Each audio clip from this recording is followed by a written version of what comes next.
Hello, my name is PJ Capozzi, Superintendent of Schools for Meridian CUSD 223.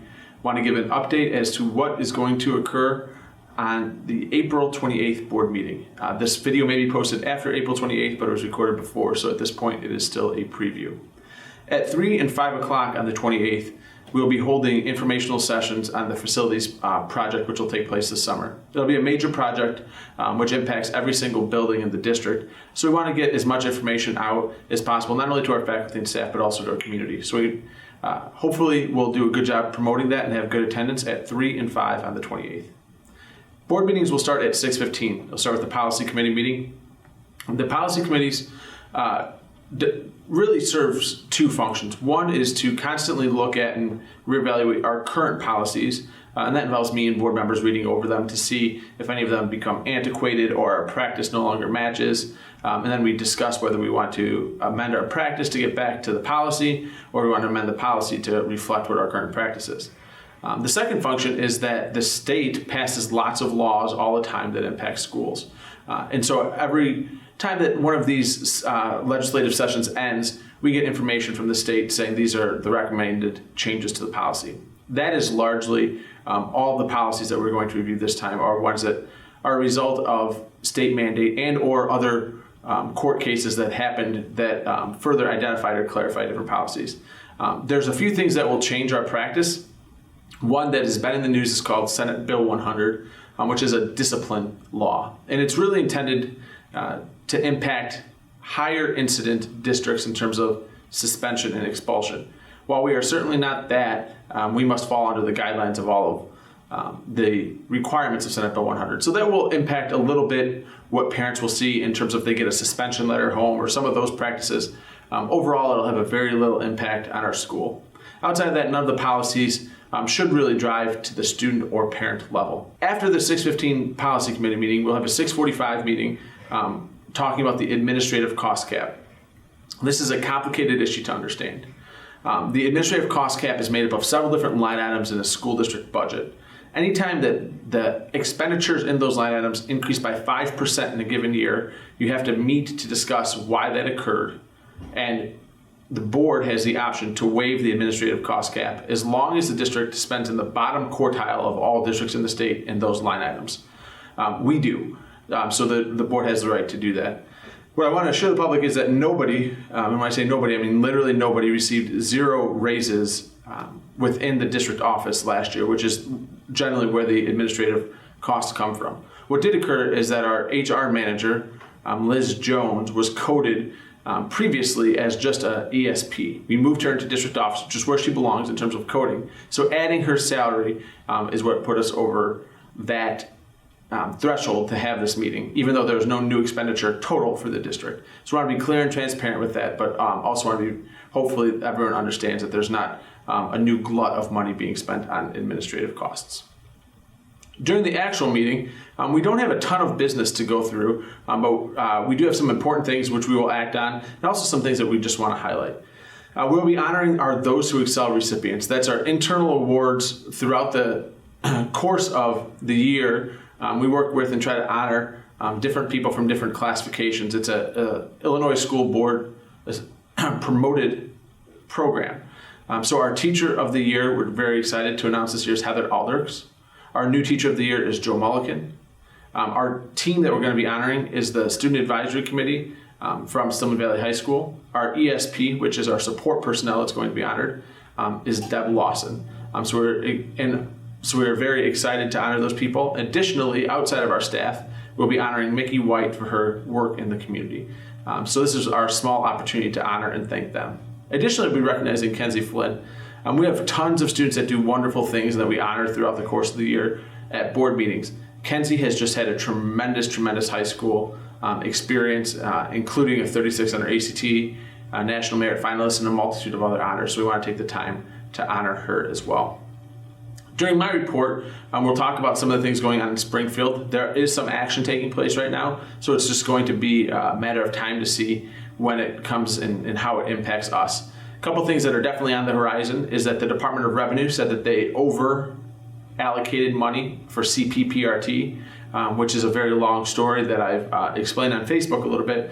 But the long and the short of it is the state says we need to repay them around $30,000. Additionally, property tax bill freeze has passed the House at this point. While that exact bill is not expected to pass the Senate, there is some lightness of the bill most likely going to pass. So people in Ogle County, the state of Illinois, we will probably be on a property tax freeze here within the next 3 to 6 months is what our people in Springfield are telling us. So that will impact every single one of us and something definitely to keep a watch on. I will also have a few other updates during my report. One of them deals with the Great Lakes Basin Railroad. There's been lots of community movement, action, questions regarding this. While the district is not going to take a firm position, my recommendation to the board will be as follows. Anything that comes through and is going to negatively impact the amount of stakeholders and constituents that we have is something that I don't think we can support as a district. So that is very strongly how I feel, and I believe the board will support that position. We do, however, want to say that if this is inevitable and it does take place, once that becomes clear, that I would strongly encourage the district to be proactive in trying to form partnerships with the new entities coming in. So again, to be abundantly clear, we are not in support of the Great Lakes Basin Railroad. However, if it becomes an inevitability and something that's going to take place, we will proactively look to partner to improve or increase anything that we can on behalf of the district. At this meeting, we'll also kind of go over our strategic planning process. We've done a lot of work in the last 2 years, a lot of work to catch up and to stabilize. Now we need to start focus on moving forward.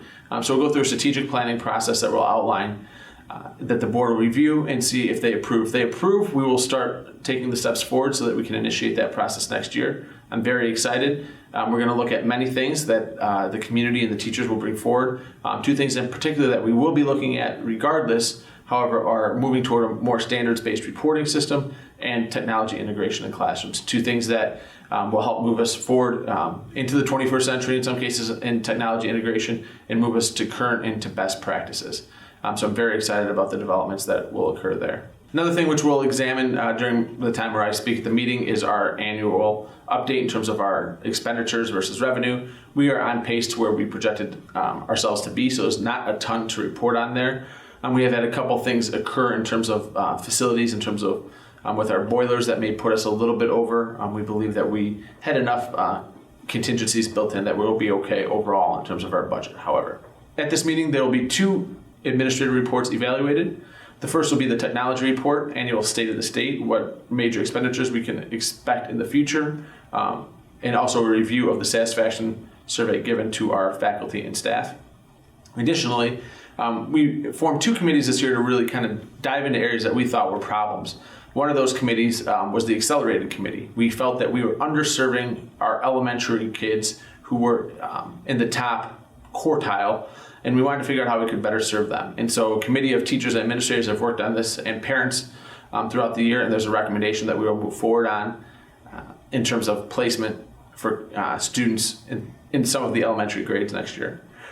Additionally, which is not going to be reported at this meeting, it'll be next meeting, we are working on creating a standardized form for elementary parent-teacher conferences so that we can do a better job communicating student progress to the parents, which obviously is a vital partnership for us to maximize student achievement. 2 things will be voted on in terms of our unfinished business. First will be, we spent a lot of time talking about ESP wages and how we can get to a competitive salary for our bus drivers. So we will vote on a proposal that attempts to do that and also gives ESPs across the board some semblance of a raise since they've been on a hard freeze for a while.